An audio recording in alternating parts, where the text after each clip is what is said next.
Hello guys, welcome to our YouTube channel study with M. आज मैं आप सभी के लिए काफ़ी इंपॉर्टेंट क्लास लेके आई हूँ। तो देखिए, आपके आगामी वीडियो एग्जाम के रिगार्डिंग आप सभी को स्टडी विद एम के द्वारा उत्तराखंड की न्यूज़ सीरीज़ प्रोवाइड की जा रही है।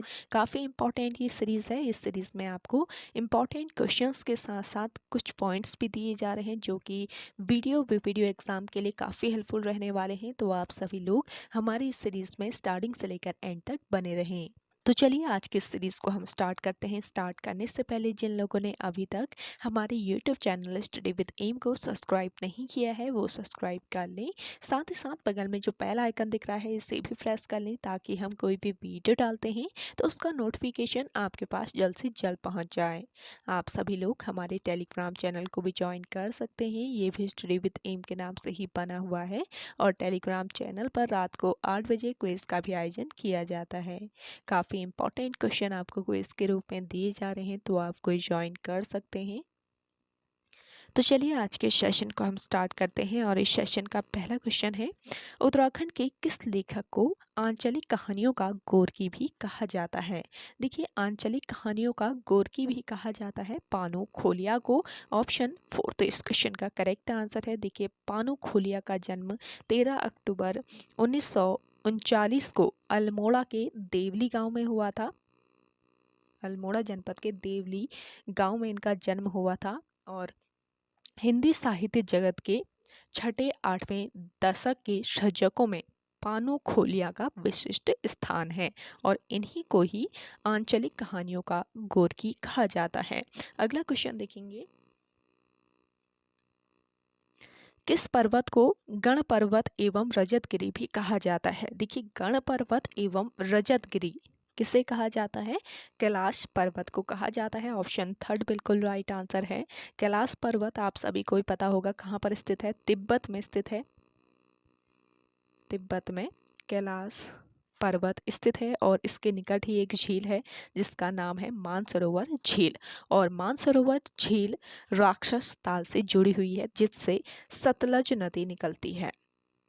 सतलज नदी निकलती है राक्षस ताल से और यही कैलाश मानसरोवर यात्रा भी जाती है जो कि 40 दिनों तक चलती है। जून से सितंबर माह के बीच होती है कैलाश मानसरोवर यात्रा। और इंद्रकील पर्वत की बात करें, किस जनपद में स्थित है पूछ लिया जाए इंद्रकील पर्वत, तो ये उत्तर काशी में स्थित है। उत्तर काशी के केदार घाट के पास स्थित है आपका इंद्रकील पर्वत। नंदा देवी पर्वत आप सभी को पता है चमोली में स्थित है और जेलंग पर्वत भी आपके उत्तरकाशी जिले में ही स्थित है। अगला क्वेश्चन देखेंगे, चार धाम राजमार्ग विकास योजना का शुभारंभ कब किया गया। देखिए, चार धाम राजमार्ग विकास योजना का शुभारंभ किया गया था वर्ष 2016 में। ऑप्शन 4 तो यहाँ पे आपका बिल्कुल राइट आंसर हो जाएगा। देखिए, 27 दिसंबर 2016 को चार धाम राजमार्ग विकास योजना का शुभारंभ प्रधानमंत्री नरेंद्र मोदी द्वारा किया गया। इस योजना का जो उद्देश्य था वो क्या था? इस योजना का उद्देश्य चारों धामों को ऑल वेदर रोड से जोड़ना है। और देखिए, चार धाम योजना के तहत 12,000 करोड़ रुपए की राशि भी स्वीकृत की गई थी। अगला क्वेश्चन देखेंगे, किस अनुच्छेद के तहत पंचायतों में आरक्षण का प्रावधान है। तो देखिए, ये अनुच्छेद है आपका अनुच्छेद 243D जिसके अंतर्गत पंचायतों में आरक्षण का प्रावधान किया गया है। देखिए, भारत में पंचायती राज का प्रारंभ कब हुआ पूछ लिया जाए तो देखिए, भारत में पंचायती राज का प्रारंभ हुआ था वर्ष 1959 ईस्वी में राजस्थान के नागौर जिले में। राजस्थान राज्य के नागौर जिले में इसका प्रारंभ हुआ था। 73वां संविधान संशोधन 1993 के तहत पंचायती राज को संवैधानिक दर्जा दिया गया। संविधान की 11वीं अनुसूची पंचायती राज से संबंधित है, ये भी याद रखेंगे। पंचायती राज से संबंधित अनुसूची कौन सी है ये भी बताइए, पूछा जा सकता है। तो 11वीं अनुसूची ये पंचायती राज से संबंधित है भारतीय संविधान की। और वर्ष 1994 में पंचायती राज जो है ये संवैधानिक निकाय के रूप में लागू हुआ। अगला क्वेश्चन देखेंगे, चंद वंश का प्रथम शासक जो दिल्ली सल्तनत के सुल्तान फिरोज शाह तुगलक के दरबार में भेंट अर्पित करने गया था। तो चंद वंश का ये शासक था ज्ञानचंद, जो कि दिल्ली सल्तनत के सुल्तान फिरोज शाह तुगलक के दरबार में भेंटें अर्पित करने गया था। ऑप्शन सेकंड बिल्कुल राइट आंसर हो जाएगा। फिरोज शाह तुगलक ने ही ज्ञानचंद को किसकी उपाधि दी थी? गरुड़ की उपाधि दी थी। इंपॉर्टेंट पॉइंट है। और इसके अलावा देखिए, इसे तराई क्षेत्र भी सौंप दिया था उपाधि के साथ साथ ज्ञानचंद को। और देखिए, ज्ञानचंद पहला चंद शासक था जो कि दिल्ली दरबार गया था। गरुड़ ज्ञानचंद 29वां चंद शासक था, ये भी आप याद रखेंगे। और जो आपका गोवासा ताम्रपत्र है, आपने पढ़ा होगा गोवासा ताम्रपत्र, गोवासा ताम्रपत्र का संबंध भी ज्ञानचंद से ही था। अगला क्वेश्चन देखेंगे, कत्यूरी जागरों में जिया रानी को क्या कहा जाता है? देखिए, कत्यूरी जागरों में जिया रानी को कहा जाता है पिंगला। ऑप्शन फोर्थ यहाँ पे आपका राइट आंसर है। जिया रानी को कुमाऊं की लक्ष्मीबाई कहा जाता है और बचपन का नाम था इनका मौला देवी। मौला देवी इनके बचपन का नाम था। उपनाम की बात करें तो पिंगला या फिर फ्योला, पिंगला या फिर फ्योला इनका उपनाम है। जिया रानी कत्यूरी शासक प्रीतम देव या पिथौराशाही की दूसरी रानी थी और पिथौरागढ़ की राजमाता होने के नाते मौला देवी का नाम जिया रानी पड़ा था। इनकी समाधि कहाँ पर स्थित है जिया रानी की? अगर आपको आंसर आता है तो कमेंट कीजिएगा कमेंट सेक्शन में। अगला क्वेश्चन देखेंगे, कुंती वर्मा को जिंदा या मुर्दा पकड़ने का आदेश कब जारी हुआ था? देखिए, कुंती वर्मा को जिंदा या फिर मुर्दा पकड़ने का आदेश जारी हुआ था वर्ष 1932 ईस्वी में। ऑप्शन सेकंड बिल्कुल राइट आंसर हो जाएगा। कुंती वर्मा जो थी, इनका जन्म हुआ था वर्ष 1906 ईस्वी में। अल्मोड़ा नगर में इनका जन्म हुआ था और इन्होंने आज़ादी की लड़ाई में सक्रिय भागीदारी की थी। वर्ष 1932 ईस्वी में इन्होंने विदेशी वस्त्रों के खिलाफ धरना दिया था। कई बार ये जेल भी गई थी कुंती वर्मा जो है। अगला क्वेश्चन है आपका, उत्तराखंड का वेद व्यास किसे कहा जाता है? देखिए, उत्तराखंड का वेद व्यास कहा जाता है यशोधर मठपाल को। ऑप्शन फर्स्ट यहाँ पे आपका राइट आंसर है।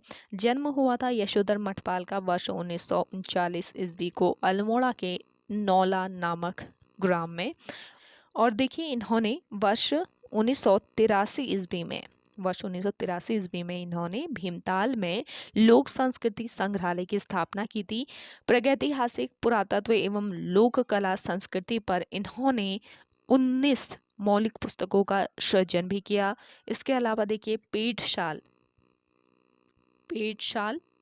और फड़कानौली जो कि प्रागैतिहासिक स्थल है, पेटशाल और फड़कानौली, इनकी खोज भी यशोधर मठपाल ने ही की थी। और वर्ष 2005 में इन्हें पद्मश्री पुरस्कार से सम्मानित किया गया। अगला क्वेश्चन देखेंगे,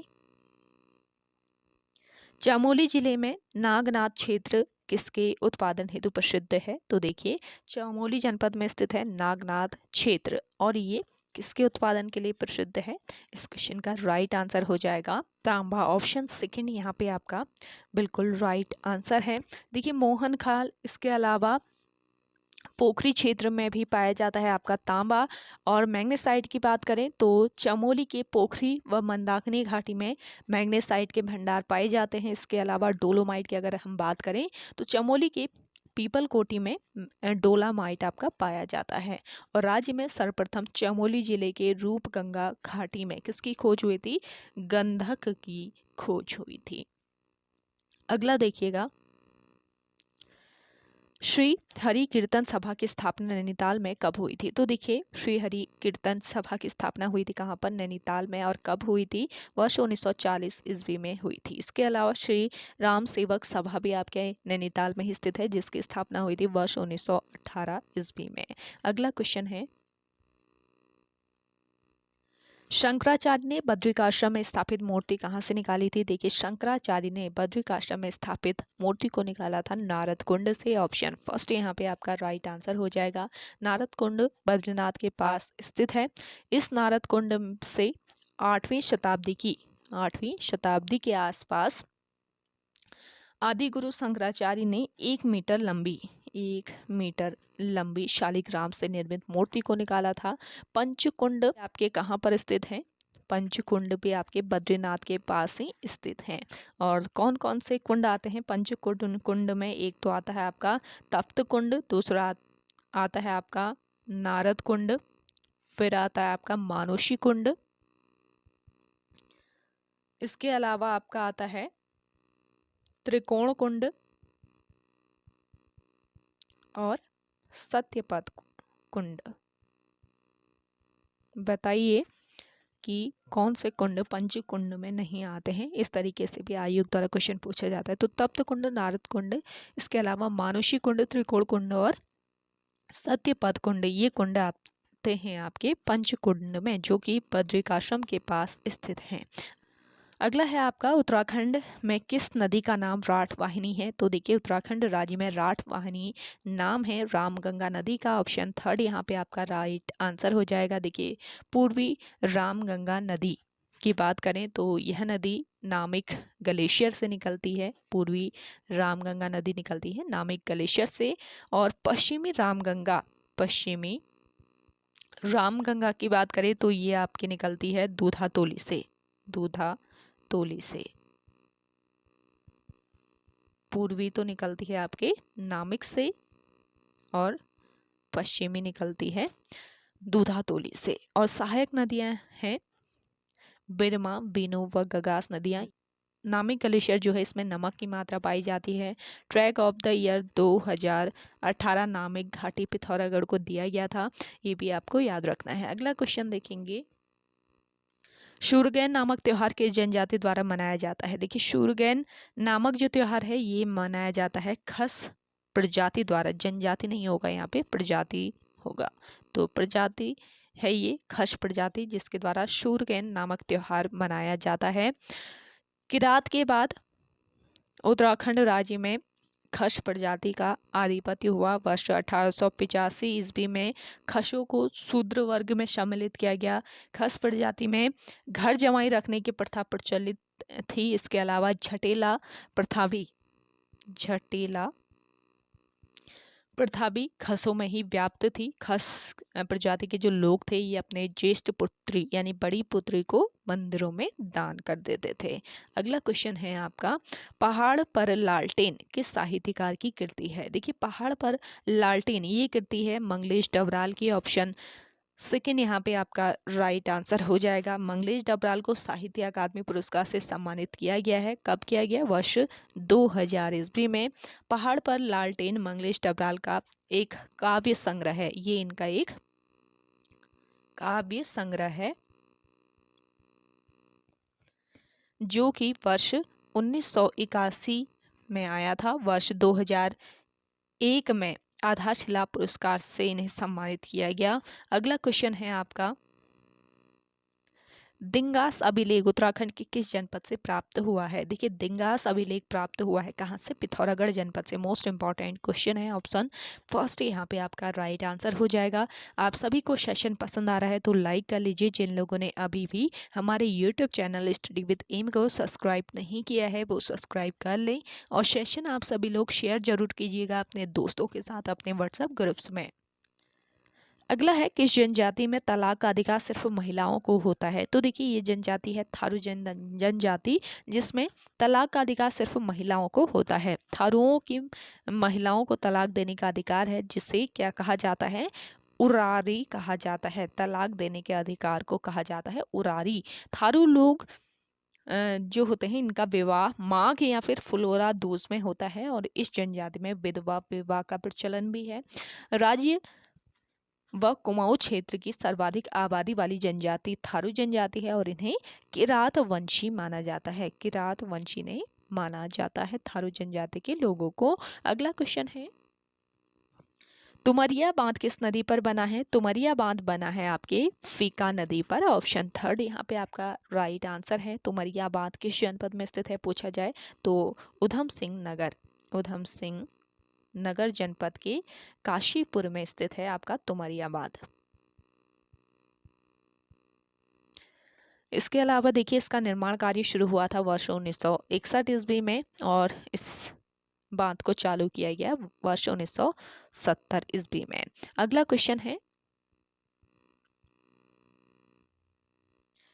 विश्व बैंक द्वारा पोषित जलागम विकास परियोजना का नाम क्या था? Most important question. तो देखिए, विश्व बैंक द्वारा पोषित जलागम विकास परियोजना का नाम था ग्राम्य परियोजना। ऑप्शन फर्स्ट यहाँ पे आपका राइट आंसर है। अगला क्वेश्चन देखेंगे,